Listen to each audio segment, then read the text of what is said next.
A gargalhada de Gustavo não soou como riso. Soou como uma assinatura, um carimbo de poder. Ela bateu no vidro da sala do 27º andar e voltou mais alta, como se o prédio devolvesse o eco para confirmar a autoridade dele. A cidade lá embaixo parecia um tabuleiro, e ele parecia o tipo de homem que acredita que as pessoas são peças. Ele se recostou na cadeira de couro, relaxado demais, seguro demais, confortável demais, para alguém que ainda não sabia que aquela seria a última tarde em que o mundo responderia ao seu tom. As mãos abertas, como quem diz, vejam, e o sorriso, como quem diz, posso. Daniel estava ali, perto da ponta da mesa, discreto. Ele não competia por espaço, não precisava. Tinha o tipo de olhar que faz perguntas sem falar nada, e tinha aprendido, ao longo de anos, que as quedas mais feias não começam com gritos, começam com gargalhadas. Gargalhadas que tentam cobrir um medo antigo, gargalhadas que deixam escapar uma certeza perigosa, a sensação de impunidade. Gustavo folheava um relatório como se folheasse uma piada. Apontava um número, ria. Apontava uma inconsistência, ria mais. Chamava uma falha de incompetência da equipe e fazia da humilhação um pequeno entretenimento corporativo. A mesa era um palco. Os colegas, uma plateia treinada. Camila, sentada à direita, mantinha o rosto neutro do profissionalismo. Mas quem sabe observar percebe o esforço por trás de uma máscara. Ela apertava o nó do paletó, soltava e apertava de novo, como quem tenta ajustar um pensamento que não encaixa. Os analistas trocavam olhares rápidos, desses que duram menos de um segundo e dizem mais do que uma conversa inteira. Ninguém queria ser o primeiro a quebrar o teatro, porque no mundo corporativo, às vezes, o silêncio é vendido como maturidade, e a omissão é confundida com inteligência política. Gustavo levantou o celular. O gesto pareceu banal, mas Daniel sentiu. Há gestos que são pequenos na superfície e imensos por baixo. E aquele era um deles. Gustavo não pegou o aparelho para responder a um cliente. Não era e-mail, não era urgência, não era trabalho. Era diversão, era deboche. Era a sensação de que podia brincar com pessoas do outro lado de uma linha, como quem joga dardos num alvo. Vamos ver como reage do outro lado, disse, sorrindo, como quem organiza um show. Ele queria a gargalhada alheia como combustível. Queria que a sala confirmasse, ele manda, e discou. O primeiro toque soou leve. O segundo toque já trouxe um silêncio estranho. O terceiro toque pareceu longo demais, e a sala, sem perceber, diminuiu de tamanho. É assim quando algo muda. O ar fica mais pesado, os sons ficam mais nítidos, até a respiração parece fazer barulho. E então a ligação completou. Do outro lado não veio risada, não veio irritação, não veio confusão. Veio uma voz profissional, medida, fria no sentido técnico. Não de maldade, mas de procedimento. Boa tarde, Central de Compliance. Confirmamos a abertura de protocolo envolvendo a regional. O responsável identificado no registro é Gustavo Valente. A gargalhada morreu antes de terminar. Não foi que ele parou de rir.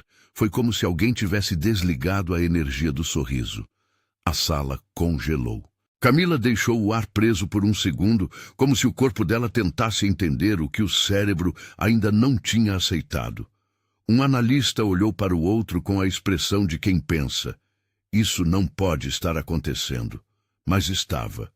Gustavo olhou para a tela do celular como se procurasse ali uma saída. Como se o aparelho fosse, de repente, um inimigo. Ele abriu a boca para dizer alguma coisa. Qualquer coisa. Mas a voz do outro lado continuou sem pressa, como uma esteira rolando. Trata-se de investigação preliminar. Foram detectadas inconsistências em contratos vinculados a fornecedores.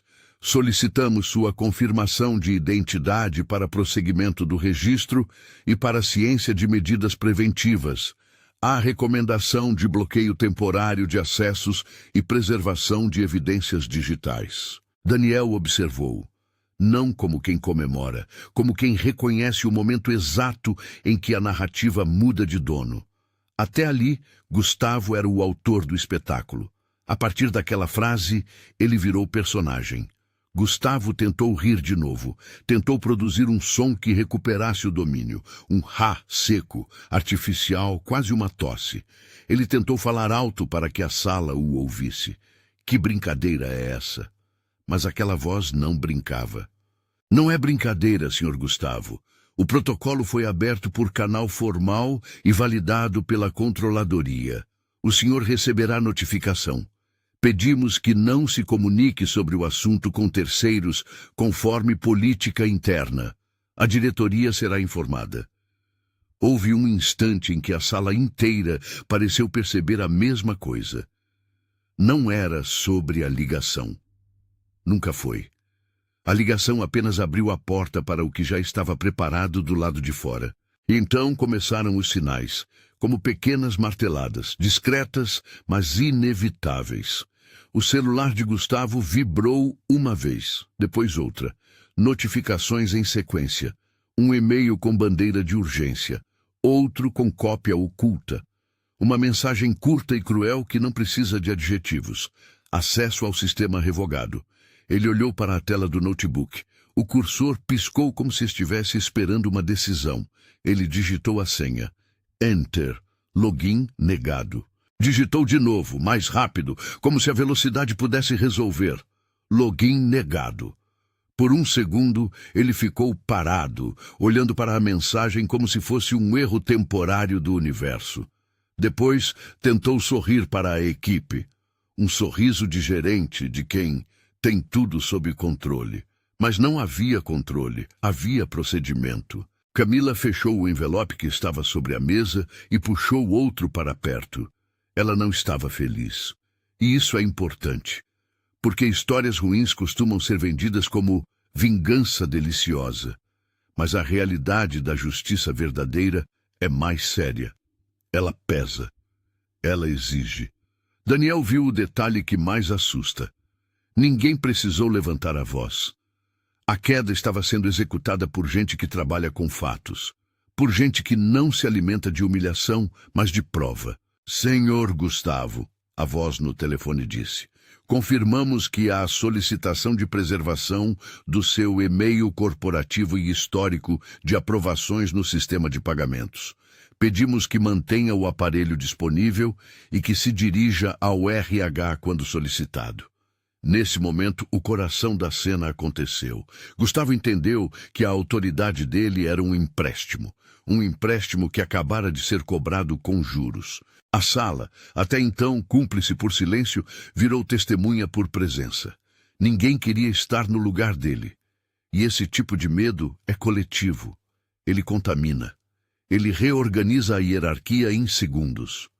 Gustavo se levantou, rápido demais, derrubando um copo de água que bateu na mesa e espalhou uma mancha. Um detalhe simples e ainda assim simbólico. O homem que parecia impecável agora deixava rastro. Isso é absurdo, ele tentou. Eu vou ligar para o diretor agora. A voz respondeu com a mesma calma. Diretoria já está ciente. Solicito que aguarde. Qualquer contato fora dos canais formais pode ser interpretado como tentativa de interferência. Interferência. A palavra ficou no ar como uma lâmina. Porque ela transforma tudo. Ela muda o tom. Ela desloca o poder. E foi aí que Daniel enxergou o que ninguém mais percebeu. O verdadeiro golpe não era a investigação. Era o fato de que Gustavo não era mais o centro da conversa. Ele não definia mais o que era absurdo. O sistema definia. Poucos minutos depois, entrou na sala um homem do jurídico com uma pasta na mão e uma mulher da controladoria com um tablet. Eles não tinham pressa, e isso é sempre assustador. Pessoas com pressa podem errar. Pessoas sem pressa trazem certeza. Boa tarde, disse o jurídico, como se estivesse entrando numa reunião normal. Precisamos de alguns minutos. Camila, por favor, nos acompanhe. Gustavo tentou manter o sorriso no rosto, mas já não era sorriso, era nervo. Era a face de alguém tentando salvar uma imagem, enquanto a estrutura por baixo já estava quebrada. A controladoria abriu o tablet e começou a falar com uma objetividade que corta mais do que insulto. Há divergências em contratos assinados nos últimos 12 meses, cláusulas com reajustes acima do padrão, fornecedores com endereços inconsistentes, pagamentos fracionados em datas estratégicas, aprovações concentradas em horários incomuns e uma sequência de e-mails indicando orientação direta para acelerar liberações. Gustavo tentou interromper. Não é conclusão, Camila cortou pela primeira vez. E a voz dela não tremeu. É indício. E indício exige verificação. A sala, que antes via Camila como alguém cuidadosa e neutra, percebeu ali uma coisa rara. Coragem sem espetáculo. Ela não acusou, não humilhou, não apontou o dedo. Apenas fez o que adultos fazem quando precisam proteger um ambiente. Chamou a realidade pelo nome certo. Gustavo engoliu seco. E ali aconteceu uma mudança ainda mais profunda. Ele percebeu que o medo dele não era apenas da punição, era de ser visto, porque impunidade se alimenta de invisibilidade. E naquele instante ele estava sendo iluminado por uma luz fria, a luz da auditoria. Daniel lembrava de episódios passados. Uma aprovação rápida aqui, uma pressão para não complicar ali. Um fornecedor que ninguém conhecia.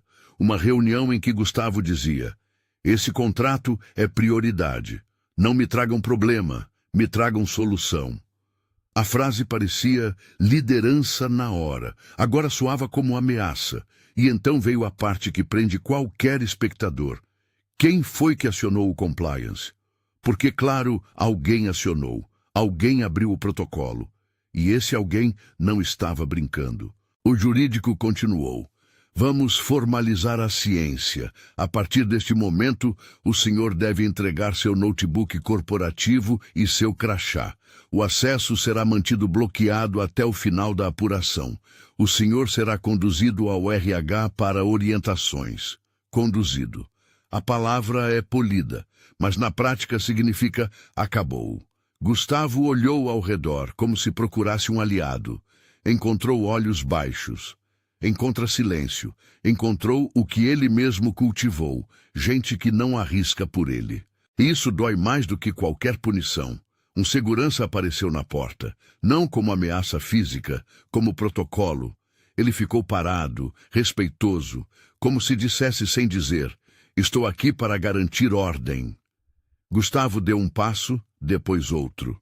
Tentou um último controle. Eu vou resolver isso. Vocês não sabem com quem estão mexendo. O jurídico não levantou o tom.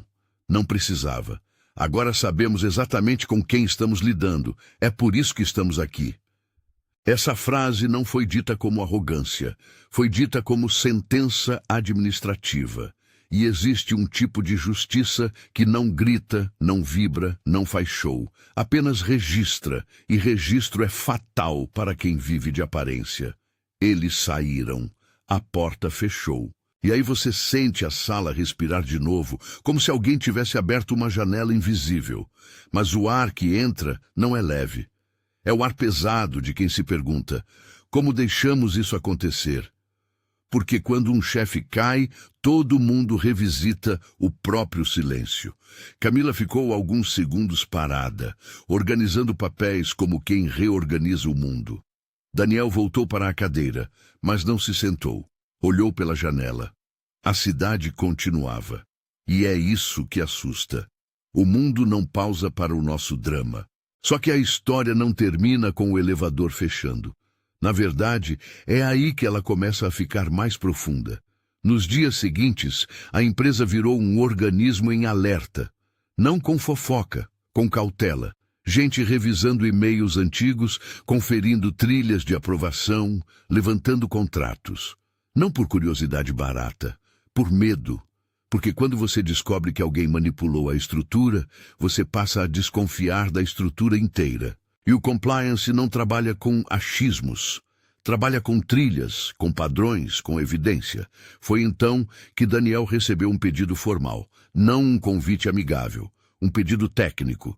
Por favor, encaminhe qualquer documentação relacionada aos contratos X e Z e descreva com precisão se houve pressão ou orientação fora do fluxo padrão. Daniel ficou olhando para aquela frase.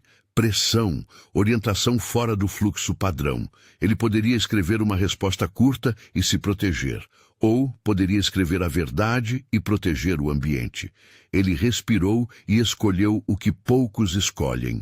Escreveu a verdade. E aqui existe um ponto que transforma a narrativa em algo emocional. Daniel não odiava Gustavo. O problema nunca foi ódio. O problema foi a sensação de injustiça constante, de gente competente engolindo humilhação, de equipe trabalhando certo e sendo pisada por quem se sente intocável. É isso que cria o desejo por justiça, não vingança. Camila também foi chamada. Ela sabia mais do que queria saber. E existe um tipo de peso que vem quando você percebe que, ao ficar neutro por tempo demais, você vira parte do problema sem perceber. Ela decidiu que não seria mais parte. A investigação avançou como um trem, silenciosa e pesada. Primeiro, cruzaram assinaturas. Havia padrões repetidos, pequenas inconsistências nas rubricas, aprovações em sequência em horários estranhos. Depois, cruzaram notas fiscais com entregas, datas que não batiam, serviços cobrados sem prova, orçamentos inflados. Em seguida, cruzaram o cadastro dos fornecedores com registros públicos, endereços inexistentes, telefones que não atendiam, sócios que eram laranjas. E aí veio a descoberta que transforma tudo. Havia e-mails internos em que Gustavo orientava: acelerem, passem por cima, não me tragam questionamento. Não era uma frase isolada, era uma cultura. A cada nova evidência, o mito do homem invencível se desfazia. E o mais cruel é que ele mesmo havia construído o mito. Foi ele quem acreditou nele primeiro. Gustavo tentou reagir. Ele mandou mensagens para pessoas que antes sorriam para ele. Algumas não responderam. Outras responderam com frases curtas, frias, educadas. O tipo de resposta que diz: não vou cair com você. Ele tentou falar com a diretoria. Disseram que não era o momento. Tentou falar com o RH. Disseram que tudo seria tratado formalmente. Tentou ligar para o jurídico. Não atenderam. E aqui o roteiro te dá um elemento que segura a retenção por minutos: o isolamento do poderoso. Porque o poderoso, quando cai, descobre que não tinha amigos, tinha espectadores. Em casa, a noite foi pior. Não porque houve grito ou briga, mas porque o silêncio doméstico é mais duro do que qualquer cobrança profissional. Ele olhou para o próprio reflexo no espelho e não viu o chefe. Viu um homem comum. E para quem vive de autoridade, ser comum é quase uma sentença. Os dias viraram semanas. O processo seguiu. Pessoas foram entrevistadas. Documentos foram recolhidos. A empresa contratou auditoria externa. A controladoria redigiu relatórios com linguagem fria. Há indícios robustos. Há evidências consistentes. Recomenda-se. E então veio o momento em que a justiça deixa de ser suspeita e vira realidade. A reunião final. A diretoria se reuniu com o jurídico e a controladoria. Camila estava lá, não como acusadora, mas como representante da continuidade.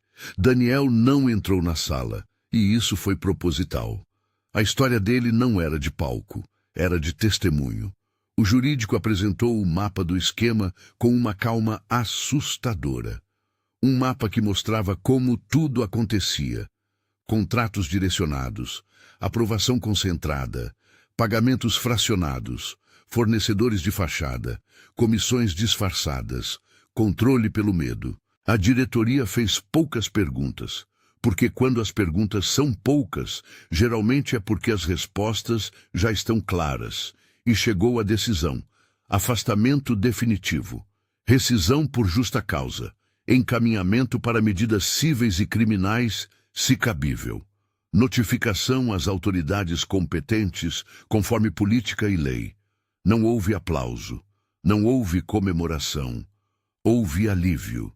E alívio é uma emoção silenciosa, mas poderosa. A empresa comunicou internamente com uma nota curta, sem nomes, como exigem os protocolos. Mas todo mundo sabia. E mais importante, todo mundo sentiu. Sentiu que, pela primeira vez em muito tempo, o ambiente estava limpo de uma sombra. E aqui entra a parte emocional, que fecha com justiça forte. O que acontece com a equipe quando o medo sai? As pessoas voltam a falar, voltam a sugerir, voltam a discordar com respeito, voltam a confiar. Camila viu isso acontecendo e teve uma certeza amarga. O poder de Gustavo não era força, era silêncio imposto. E silêncio imposto apodrece a cultura. Daniel, por sua vez, recebeu uma mensagem da controladoria. Agradecemos a colaboração. Sua integridade foi determinante para o esclarecimento. Ele leu aquilo e não sorriu, porque ele não queria ser determinante. Ele queria que nada disso tivesse sido necessário. Mas, já que foi, que tivesse fim. Um mês depois, Daniel entrou na mesma sala do 27º andar para outra reunião. A mesa estava igual, a vista igual, o vidro igual, o mundo igual. Mas o ar era diferente. Não era leve como festa, era leve como verdade. Um dos novos gerentes, mais jovem, perguntou: por que ninguém percebeu antes? E Camila respondeu com uma frase que vale o vídeo inteiro: perceberam. Só demoraram a agir, porque silêncio às vezes parece mais seguro que coragem, até deixar de ser. E Daniel completou, sem querer fazer discurso: quando alguém ri demais do erro alheio, geralmente está tentando esconder o próprio. A sala ficou quieta, não por medo, por reflexão. E aí vem a última imagem, a imagem que fecha com impacto e fica na cabeça. Gustavo, dias depois, passando em frente ao prédio. Ele não entrou, não tinha crachá, não tinha acesso, não tinha elevador. Ele olhou para cima, para os andares altos, e por um segundo, o rosto dele mostrou algo que o poder nunca tinha permitido: vulnerabilidade. Ele poderia ter sido grande, poderia ter sido líder de verdade, mas escolheu ser rei de um castelo de vidro. E castelos de vidro quebram, não com explosão, mas com trinca. Uma trinca pequena, ignorada, até o momento em que tudo se desfaz. E a moral da história não precisa gritar, porque ela é simples e cortante. Poder sem caráter é empréstimo vencido. Você pode fingir por muito tempo, pode impressionar, pode intimidar, pode fazer plateia, pode fazer o prédio ecoar sua gargalhada. Mas uma hora, alguém liga, e do outro lado não vem risada, vem registro, vem protocolo, vem evidência, vem consequência. E é por isso que a justiça mais forte não é a que humilha. É a que funciona, a que chega com papel, com dados, com método, com calma, a que não precisa de espetáculo para ser definitiva, porque no fim a cidade continua, o prédio continua, o mundo não para o ego de ninguém, mas a verdade, essa não esquece. E se existe uma frase para fechar essa história, é essa: a soberba faz barulho, a justiça não. A soberba se exibe, a justiça registra. E quando a justiça registra, ela atende a ligação. Se você já viveu algo parecido, sem nomes, sem exposição, comenta só a palavra verdade. Eu quero saber quantas pessoas, em quantas empresas, em quantas salas, já viram um sorriso cair do mesmo jeito. E se inscreve, porque aqui a gente não conta historinha bonitinha. A gente mostra o que acontece quando o poder encontra o espelho.